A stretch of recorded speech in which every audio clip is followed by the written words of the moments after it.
ලියන මාත්‍යා. ඔව් සර්. මං තමුසේට එන්නේ කිව්වේ ඔව් සර්. බොහොම ලොකු වැදගත් උවමනාවකට. ඔව් සර්. තමුසේ දන්නවද මොකද්ද කියලා? ඔව් සර්. මොකක්ද? නෑ දන්නේ නෑ සර්. දන්නේ නැත්නම් ඔව් කිව්වේ ඔයි. මේකනේ සර් මම සර් කියන ඕනම දෙයකට ඕක කියන්න පුරුදු වෙලා දැන් ඉබේටම කියවෙනවා. ලියන මාත්‍යා. ඔව් සර්. දැන් මේ අපේ රටේ මේ පුංචි රටේ ඔව් සර්. දුක් විඳින කාන්තාවන්ට උපකාරයක් උදව්වක් පිහිටක් වෙන්න මගේ හිතේ ලොකු බලාපොරොත්තුවක් තියෙනවා. ඔව් සර්. එහෙම දුක් විඳින කාන්තාවන් කීප දෙනෙකුගේ නම් කීපයක් කියනවාක බලන්න. ලියා ගන්න සර්. ලියා ගන්න. කියනවා රත්නායක මුදියන්සේලාගේ යසවති. එක රත්නායක මුදියන්සේ යසවති. ඈ ඔය මේ තමුසේගේ පවුලගේ නම නේද?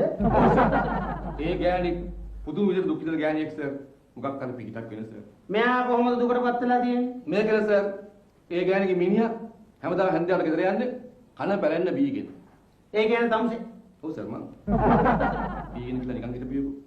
ඒ ආකාර අහිංසක ගෑණි අනිවාර්යවනේ. ඒ කියන්නේ තමුසේ ඉතින් ඔය තමසේ නොපියනවකෝ. එතකොට ඔය කරදර ඉවරයිනේ. එහෙම ගියාම සමහරවිට පවුල මෙයාට පරි බානවා ඇති. සුදුසුලු ඔබ කට වහගෙන නෑ සර්. ඒකෙත් ඇත්තක් තියෙනවා සර්. මගේ අකා උස්සන්න නැතුව දුක් විඳින කාන්තාවන්ගේ නම් කීපයක් කියනවා. ලියා ගන්න සර්. WK රංජනි. WK රංජනි. මෙයා කවුද? ඒ මගේ නන්දගේ දුව සර්. මෙයා කොහොමද දුකටපත් වෙලා තියෙන්නේ? ඒත් මං හින්දා සර්. මගේ අකා උස්සන්න නැතුව මෙතන යනවා යන්නේ. ආ සර්.